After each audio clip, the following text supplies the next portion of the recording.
Lodwa tajba. Malta isbaħ, kwalità tal-ħajja aħjar, opportunitajiet għal kulħadd.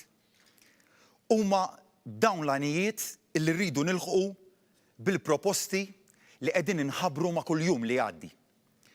Fosthom bil-bidliet li se nkun qed nippreżenta dalgħodu.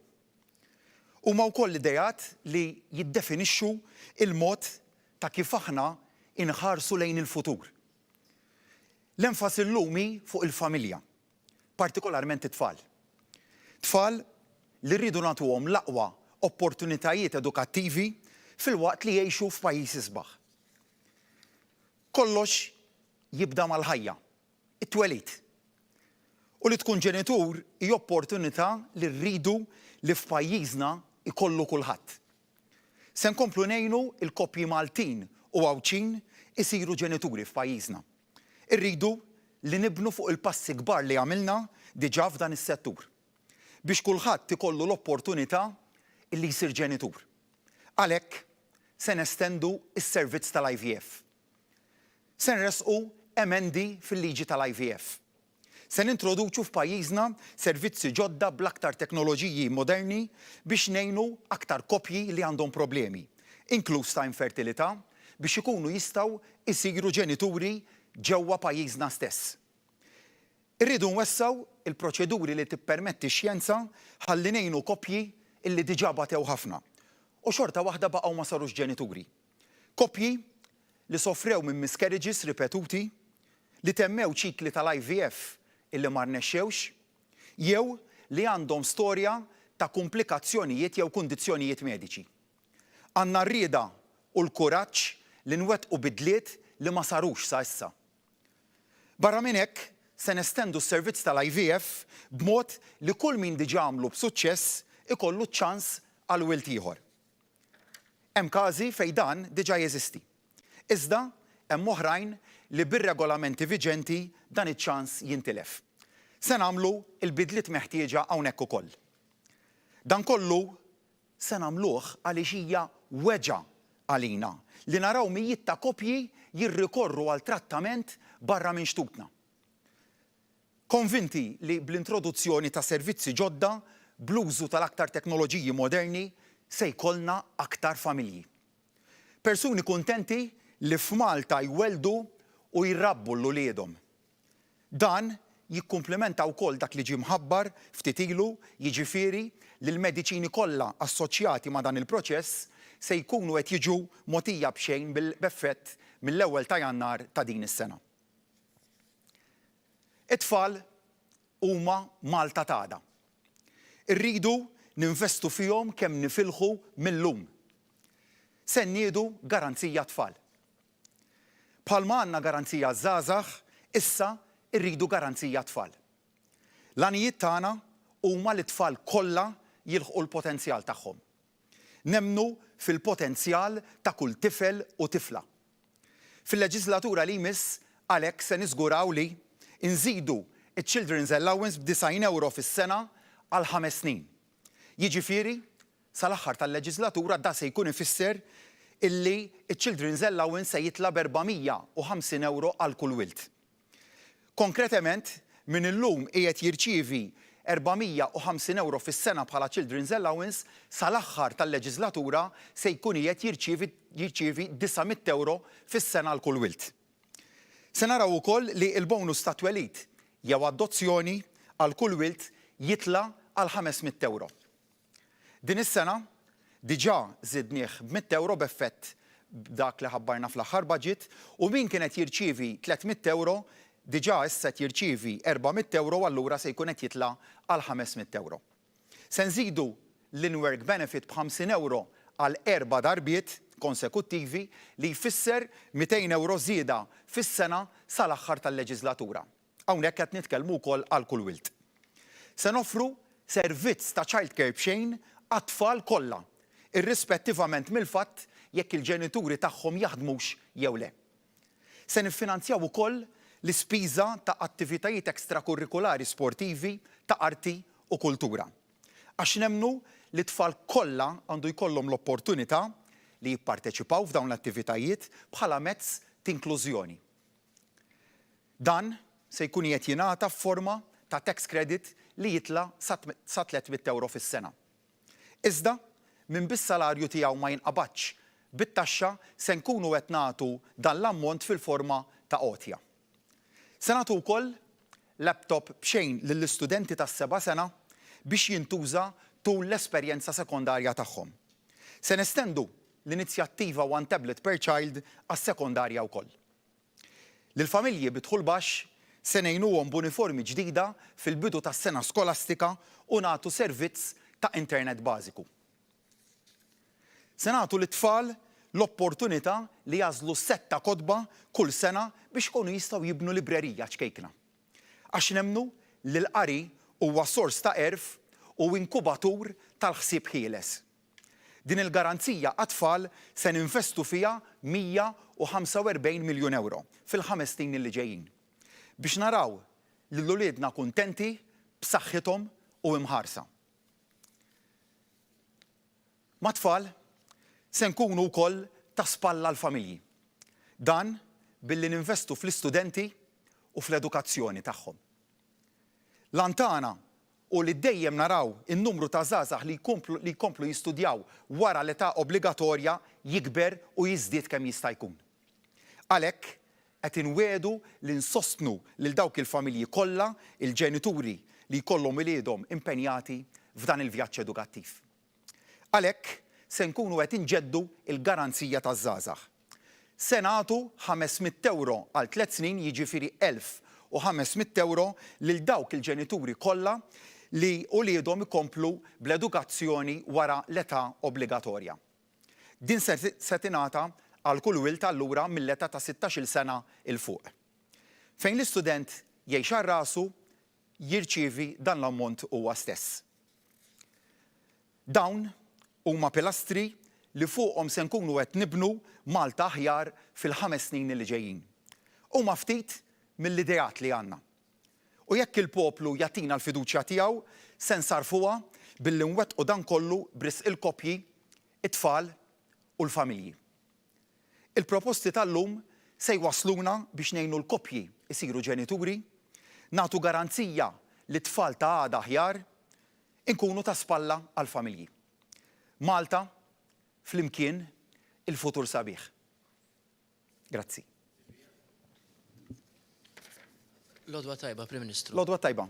Xtaqt nistaqsik rigward l-aħħar żviluppi li anke Malta flimkien mal-Komunità Ewropea u Internazzjonali fi rigward tal-tensjonijiet u l-konflitt li hemm fl-Ukrajna u r-Russja. Tara li ħajkun hemm forsi eskalazzjoni ta' aktar miżuri anke fuq front Ewropew bira flaxija il-President tal-Kummissjoni Ewropea ħabbret ukoll set ta' miżuri ġodda biex l-isforz Ewropew f'dan ir-rigward ikompli wkoll jintlaħaq mal-poplu Ukren. Iva, fil-fatt il-bieraħ il-President tal-Kummissjoni Ewropea kienet f'komunikazzjoni magħna bħala mexxejja u jidher ċari li se jkun hemm żieda fis-sanzjonijiet li ġew imposti sa issa.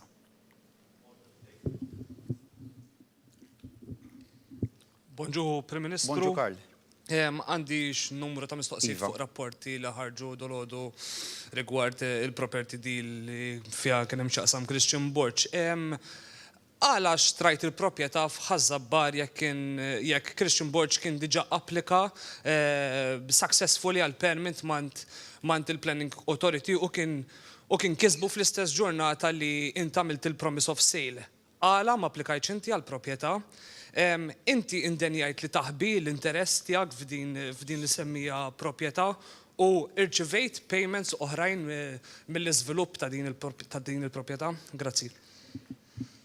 Karl, aktar spin xejn ġdid minn dak li diġà kont spjegajt jiena stess, quddiem aktar spin jien se nkompli nitkellem aktar dwar il-futur ta' Malta u ta' pajjiżna.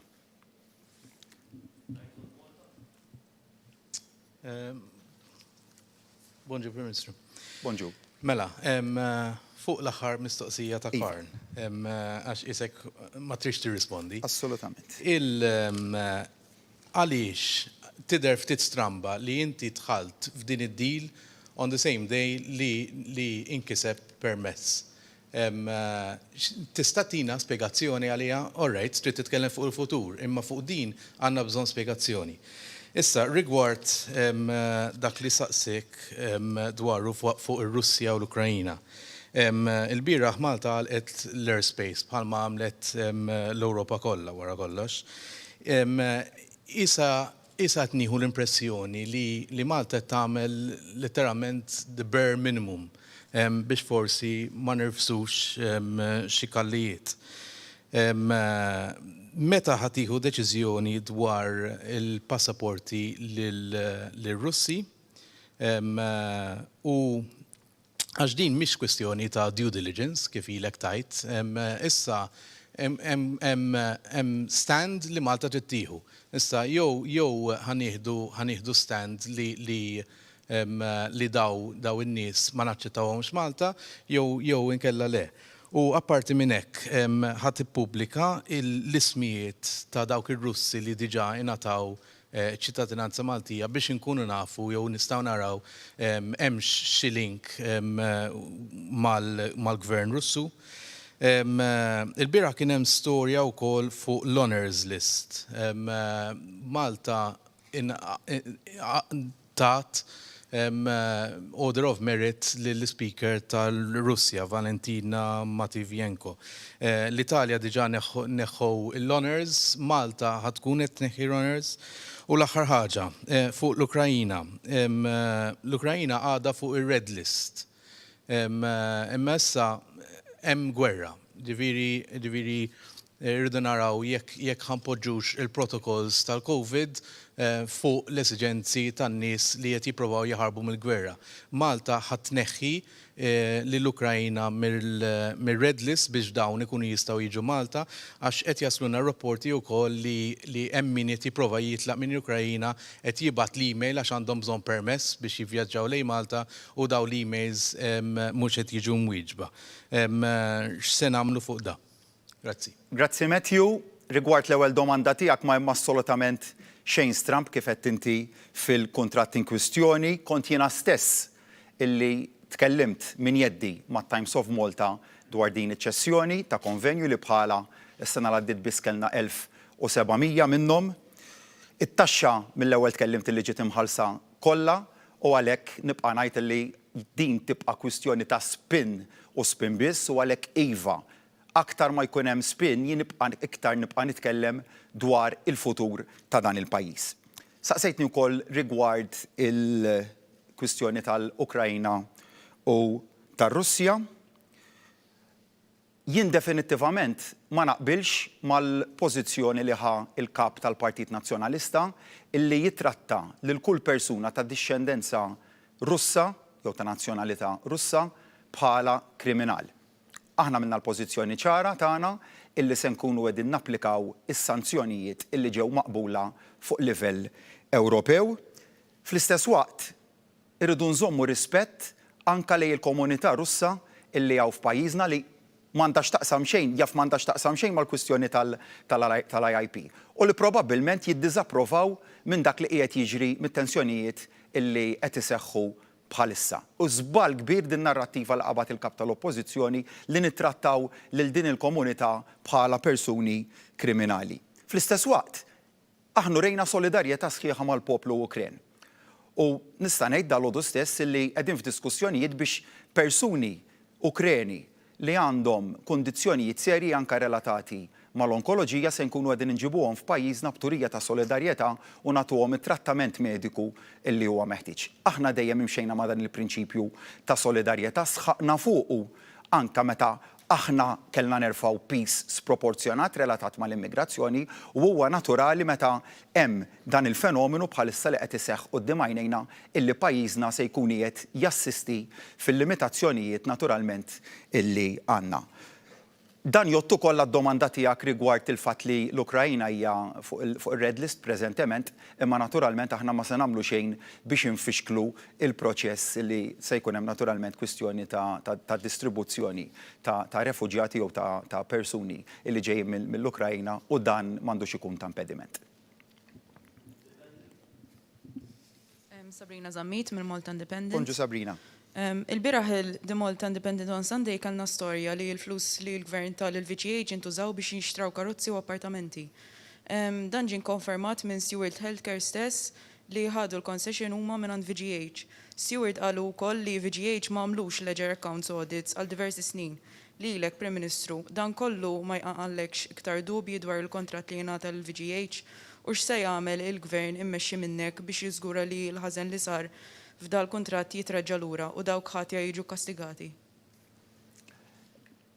Il-pożizzjoni li ħadd kienet waħda ċara kristall, illi l-gvern fittex lil Stewart Healthcare sabiex iħallsu l-arretrati ta' taxxa kollha illi huma dovuti minnhom. Bdejna azzjoni ġudizzjarja, Stewart Healthcare irrespinġiet b'azzjoni ġudizzjarja oħra u dak il-proċess bħalissa qiegħed quddiem il-qorti għad-deċiżjoni tagħha. Ġifieri konna aħna bħala gvern anke fuq direzzjoni tiegħi illi fittixna għal ħlas ta' dawn l-arretrati.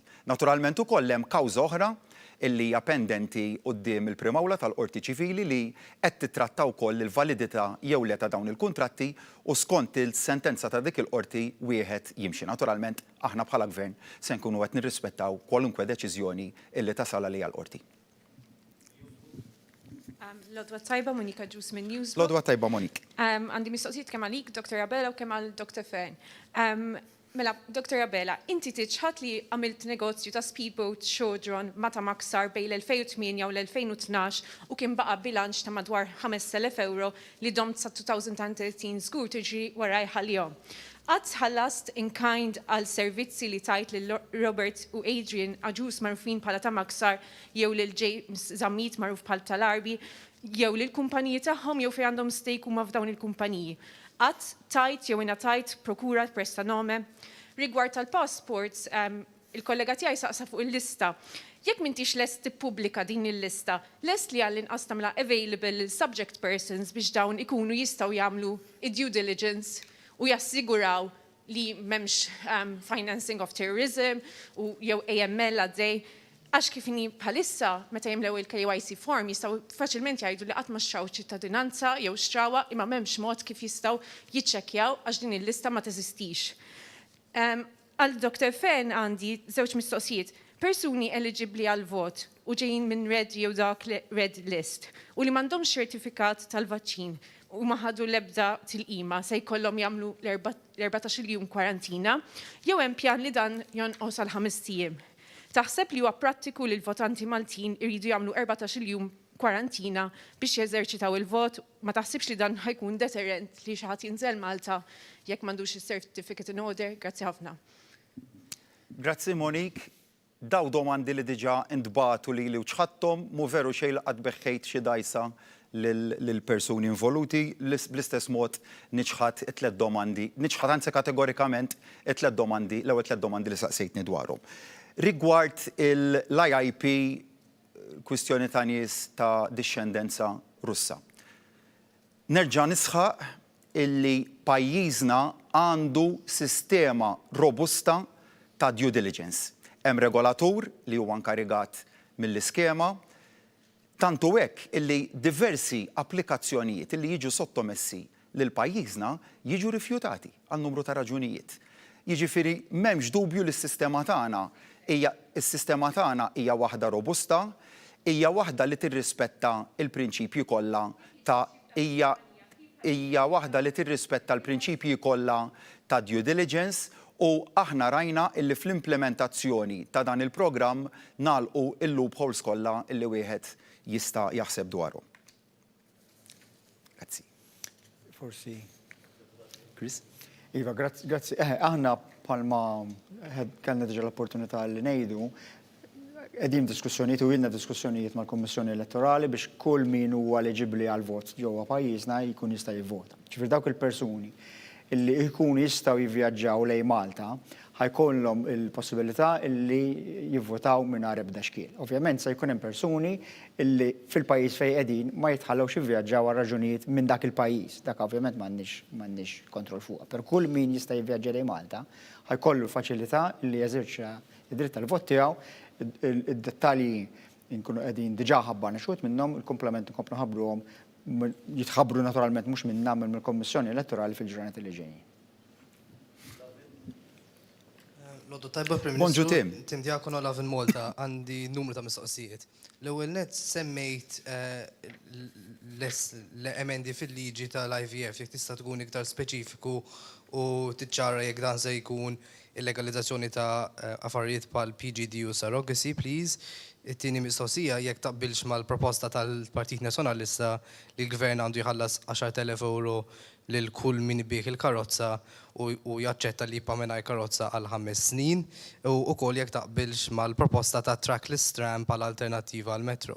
It-tielet mistoqsija jekk tendorsi għal fatt li l-ex Prim Ministru Joseph Muscat qed jikkampanja favur ċerti kandidati tal-Partit Laburista u jekk u se jindirizza rally tiegħek u miegħek.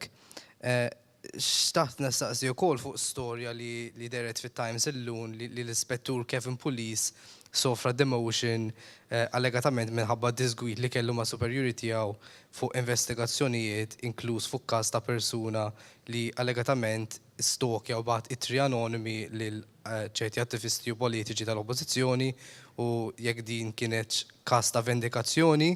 U xtaqt nistaqsi wkoll jekk Malta se tagħlaq il-portijiet għal vapuri Russi u finalment wara l-liġi tal-kannabis jekk taqbel li kif qal Joseph Muscat f'intervista miegħi li Malta għandha tillegalizza il-magic mushrooms u psychedelics oħrajn. Grazzi.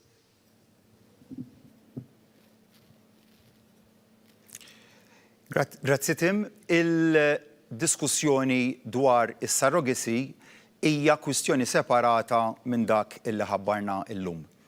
Hemm diskussjonijiet għaddejjin hemmhekk, nifhem illi s-surrogacy tolqot numru wiċken ta' koppji ġifieri jistgħu jibbenefikaw minna numru wiċken ta' koppji li naturalment maħniex qed ninjoraw ir-realtajiet tagħhom u għalhekk hemm diskussjonijiet, imma żgur li ħanqogħdu attenti f'dik id-diskussjoni huwa li ma nidħlux f'xi sitwazzjoni fejn ikun hemm kiri tal-ġuf. Saqsejtni dwar il-proposti tal-Partit Nazzjonalista, dik hija ġudizzju li jrid jagħmlu il-poplu.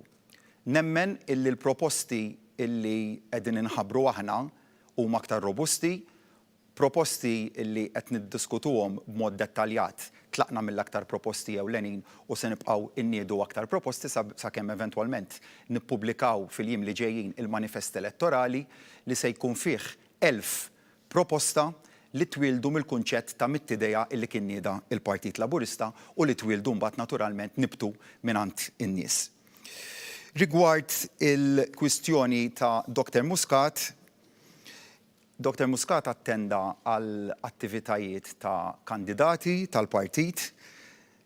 Il-kampanja tal-Partit Laburista tirrifletti l-għażla li se jkun qiegħed jagħmel il-poplu fis-26 ta' Marzu.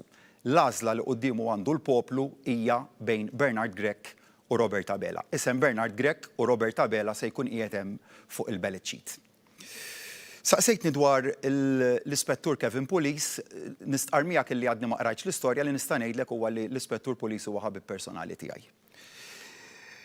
Rigward id-domanda dwar il-vapuri Russi diġà Eġipt illi Malta se tkun qiegħda timplementa s-sanzjonijiet illi ġew maqbula fuq livell Ewropew. L-aħħar domanda Tim jekk tista' tirrepeti għadu. Skużi? Mhux qed nifhem domanda. Jek taqbilx ma' Joseph Muscat li Malta għandha tillegalizza l-magic mushrooms u psychedelics oħrajn pala l-pass li miss wara l-liġi tal-kannabis. Ma tħallniex f'dik id-diskussjoni le.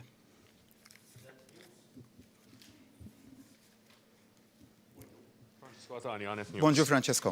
Nixtieq inkompli mal-kollegi ta' qabli jekk ma jimpurtax. Kombinazzjoni illi waqt li kont qed tokkupa konsulenza legali mal-awtorità tal-ippjanar, inti tħalt in the picture f'dik il-biċċa plot ta' ħażabbar bħalma ddeskrivejta inti fil-ġurnata illi ħareġ il-permess għandi sensiela ta' domandi, ma nixtieq tweġibni lid-domanda l-ewwel qabel xejn. Għamel id-domandi kollha? Nagħmilhom kollha f'daqqa mhux problema jekk jiġu mwieġba. Se tkun qed titlob lill-pulizija biex jinvestigaw il-każ biex fl-aħħar mill-aħħar tnadda f'ismek. Għamilt deals oħra ma' Christian Borch, kemm għamilt deals ma' Christian Borch u l-persuni l-oħra msemmija Gilbert Bonnici u Simon Buħaġar. Tista' tipprovdi rendi kont sħiħ tad-deals illi għamilt, gawdejt mill-bidliet li saru fil-pjanar waqt li kont konsulent tal-Planning Authority, għalfejn qed taħrab milli twieġeb id-domandi. Ilna nagħmlu hekk l-istess domanda għal jiem sħaħ u stennejt illi toħroġ informazzjoni il-medja indipendenti. Għalfejn bdejt taħrab milli twieġeb dawn id-domandi sempliċi. Qed taħbi affarijiet oħra għax inna jiem niġru għarajk għal-domanda u għalfejn ma milx id-due diligence dwarha. L-unika persuna li ħeba f'dan il-pajjiż huwa l-kap tal-Partit Nazzjonalista għaliex evada t-taxxa numru ta' snin twal u kien biss wara li ġie maqbut mill-awtoritajiet fiskali, anzi, mhux wara li ġie maqbut mill-awtoritajiet fiskali, kien biss meta ddeċieda li jikkontesta l-kariga ta' kap tal-Partit Nazzjonalista li kellu iħallas it-taxxa tiegħu. Anzi, ħadd ieħor ħallas it-taxxa tiegħu. Kont jiena stess illi tkellimt min jeddi mal-medja rigward il-kuntratt, anzi rigward iċ-ċessjoni ta' konvenju illi saret u l-inti saqsejtni dwarha. Meta kont inservi bħala avukat tal-awtorità tal-ippjanar, dejjem qdejt id-doveri tiegħi bl-akbar rettezza u bl-akbar korrettezza professjonali u b'ebda mod jien qatt ma ntħalt f'xi ħruġ ta' permess dwar każijiet individwali. Qatt dik hija xi ħaġa li m'għamilta qatt u qatt ma jinser nagħmilha, jien dejjem aġixxejt strettament fil-limiti tal-mansjoni tiegħi bħala konsulent legali tal-awtorità tal-ippjanar. Ma' Christian Borch, it-tieni domanda li għamilt inti jottilet domanda, diġà weġibt illi kienet l-unika tranzazzjoni ta' proprjetà illi kont involut fiha. Rigward il-persuni l-oħra li saqsejtni dwarhom, jiena l-affarijiet li kont involut fihom jirriżultaw pubblikament, jirriżultaw mir-riċerki tal-trasferimenti kif li huma pubbliċi naturalment u li jinkisbu u li diġà ksibtuhom intom u sew għamiltu mir-reġistru pubbliku, it-taxxa tiegħi ħallasta bl-aktar mod trasparenti mhux bħal ħadd ieħor u għaldaqstant id-domandi kollha li saqsejtni jirriżultaw minn dokumenti pubbliċi. Grazzi. Bonġu Prim Ministru Samuel Lucas minn One News. Prim Ministru, brabta mal-miżuri li qed jitħabbru biex jiġi inċentivat aktar il-vjaġġ edukattiv għall-istudenti Maltin u Għawċin. Għaliex qed jinħass il-bżonn li dan qed isir f'pajjiżna b'differenzi ma' pajjiżi oħra meta diġà għandna inċentivi ġenerużi ferm brabta mal-edukazzjoni. U Prim Ministru, dawn il-proposti li semmejt illum hemm allokazzjoni sostanzjali għal-jom in termini ta' flus bħala gvern. Komdi tagħmlu dawn il-proposti b'allokazzjoni u finanzjament kollu hekk kif l-ekonomija ta' pajjiżna qed tirpilja mill-effetti tal-COVID-19? Iva, il-miżuri tal-lum, dak li nidejna llum jiswew 192 miljun euro. Jiġifieri hija investiment sostanzjali fit-tfal u fil-familji tagħna. Ma huwa l-aqwa investiment li nistgħu nagħmlu għaliex qed ninvestu fil-vjaġġ edukattiv ta' tfal tagħna. Qed ninvestu fil-futur ta' tfal tagħna u dan aħna qed nagħmluh għal kulħadd. Anzi, qed naraw fi żgur li dawk l-aktar tfal li għandhom bżonn imbuttatura anke minħabba ċirkostanzi finanzjarji tal-familji tagħhom biex ikunu jistgħu jimxu l qudiem niżguraw illi nagħtuhom dik l-imbuttatura. U għalhekk kruċjali illi jkollok ekonomija reżiljenti u b'saħħitha li tippermetti illi dan il-pajjiż ikun jista' jibqa' jintroduċi dawn il-miżuri, iwessa aktar miżuri u jsostnihom. Mhux li tagħmel miżura jkollok tirtira s-sena ta' wara, ma nagħmlu miżura u s-sena wara sena nibqgħu nibnu fuqha. Għalhekk l-importanza li dan il-pajjiż ikollu tmexxija kredibbli, tmexxija li hija kompetenti fl-amministrazzjoni tal-finanzi tal-pajjiż u tmexxija li hija kompetenti fl-amministrazzjoni tal-ekonomija f'dan il-pajjiż. Grazzi.